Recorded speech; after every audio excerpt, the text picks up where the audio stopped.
What's up, everyone? Welcome to the first Last Claudia episode of 2025. Today, we're going to talk about something that I've never really mentioned because I didn't even know it existed until recently. This is going to be the adventure medals situation. So, on the permanent banner, you can tap on what's called the adventure medal trading space. Now, I didn't even know this was a thing until maybe like a month ago, maybe 2 months ago. I'm not exactly sure. I guess I didn't read the notice that discussed it, nor have I heard anyone really talk about it that I'm aware of. And what happened was someone in the guild chat basically said, "Hey, where do you get adventure medals?" I had no idea what they were talking about. I thought maybe they were talking about like the Last Claudia medals or maybe like the premium medals. I have no idea what they were talking about. But another person in the guild basically said, yeah, it's basically what you get during events. So basically, when you're playing events, if you reach so many points, you get an adventure medal. And you only get like maybe one or two per event. I'm not exactly sure. But that's kind of the idea.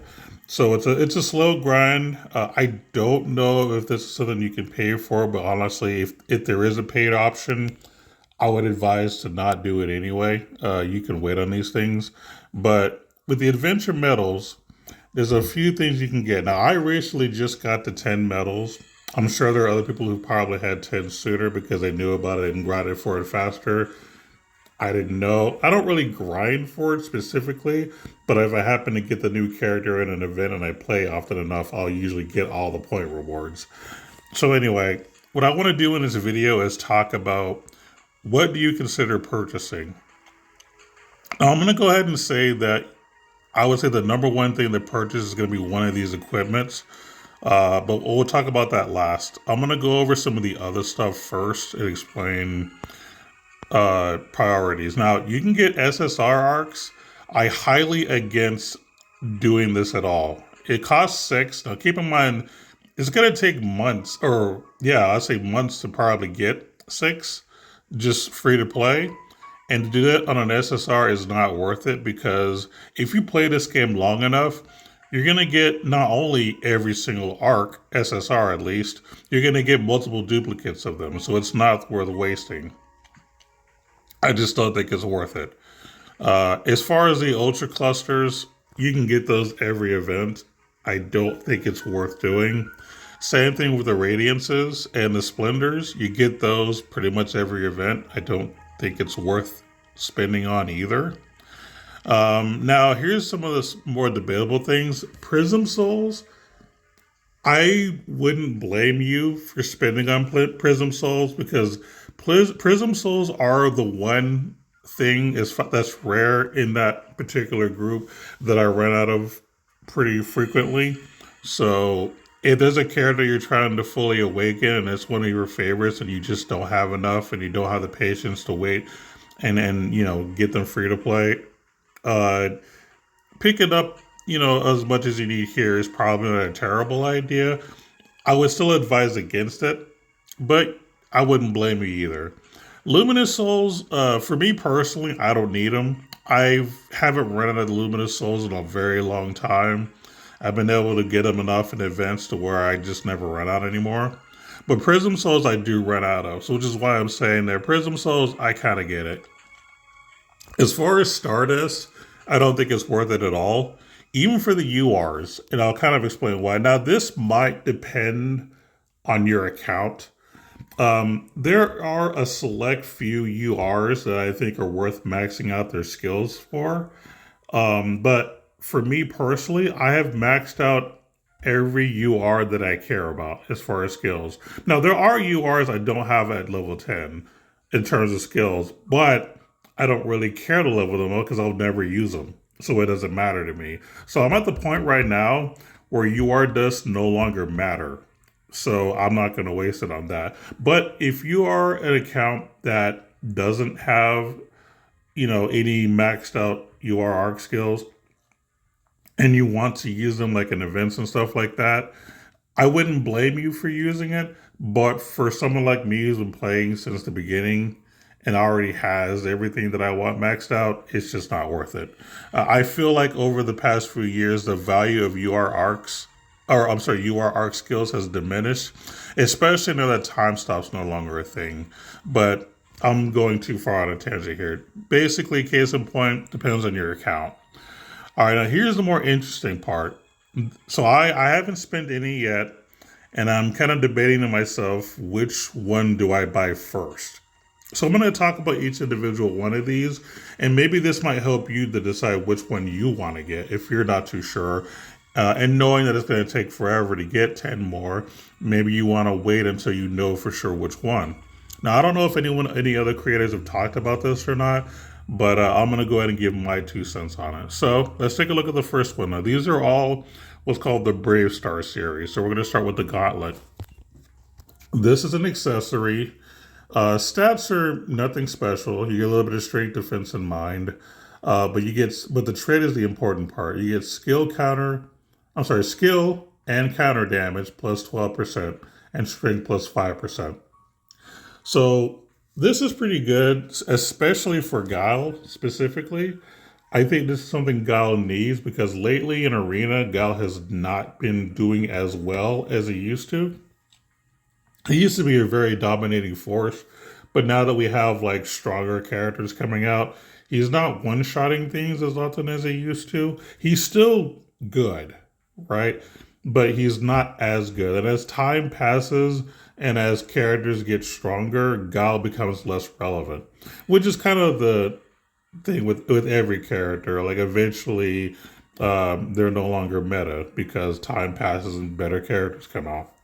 But if you're the kind of person that likes using Guile and wants to make him as good as you can possibly make him, I think this is a good choice. I don't think this is the number one choice, but I do think this is a good choice. And even if you don't play the whole counter thing, giving this to a physical DPS character is not bad either. Like giving them skill damage plus 12% with 5% strength, or a 5% strength increase, I think is still good even for a DPS character. But I don't know if I would make this top priority either way. Also, you do get some poison resist, but I don't really care about that. If this had maybe like curse or even stun resist, that would make this a lot better. Or even illness resist would be a lot better. But the whole poison resist, I don't think anyone cares about that.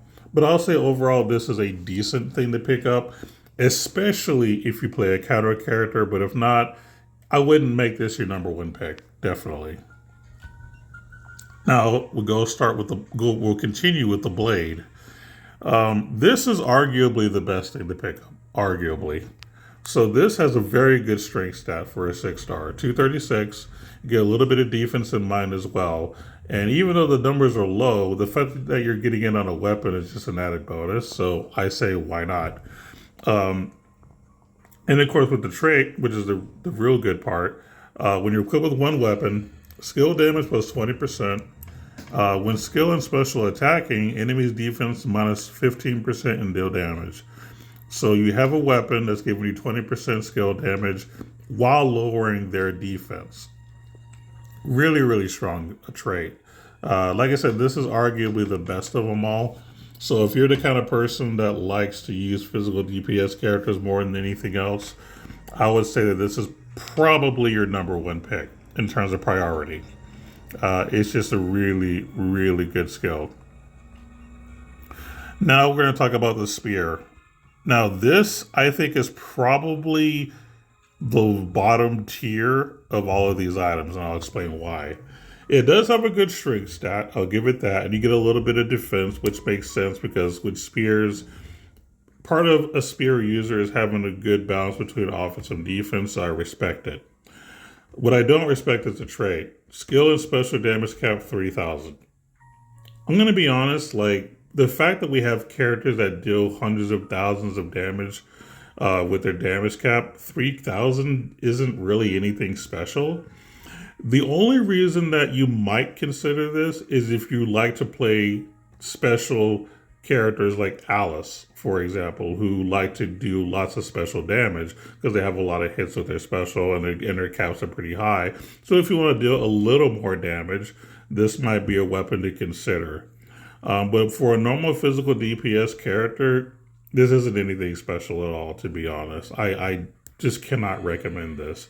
And even on the special front, like I barely can recommend this. Like I said, I think this is the worst of all of these. I'm not saying that this is necessarily bad, but I think if it was like skill and special damage plus 20% and then 3,000 damage cap, I would say this had maybe a little more value. But I don't know. This does not impress me at all. The next thing we're going to talk about is the robe. Now, this I actually like too. So, as far as stats, really good defense and mind stats with a little bit of intelligence. Now, even though the intelligence number is not so big, keep in mind this is a clothing or a defensive type item. So the fact that you get a little bit of intelligence is more of an added bonus. So I can't really complain if the number of intelligence is low. But your defense and mind are high, and that's what's important.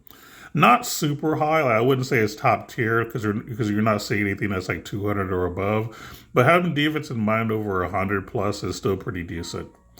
Also, with the trait, you get magic attack damage plus 15% with 1500 damage cap and magic attack damage taken minus 15%. So this could be good on any mage you're running like in a PvP scenario to help you with damage output and damage reduction.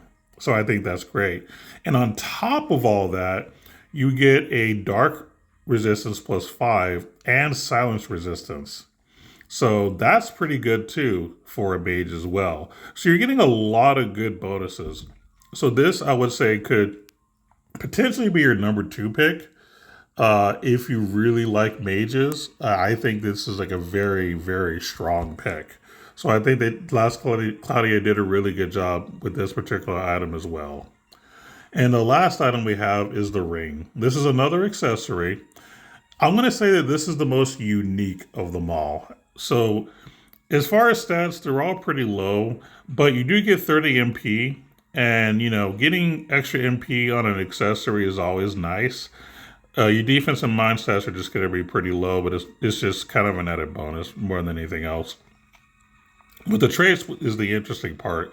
Won't automatically regular attack in your intelligence and mind plus 5%. Now, the 5% increase is nice, but the not regularly attacking is very interesting, and this is why.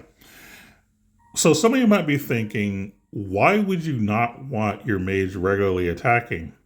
Well, specifically in any PvP scenario, you really don't always want your mage doing physical attacks because there's a chance that you'll get the attention of a DPS character and then they go after them. On top of that, if you hit Guile, for example, he's going to counter you potentially and just one-shot you.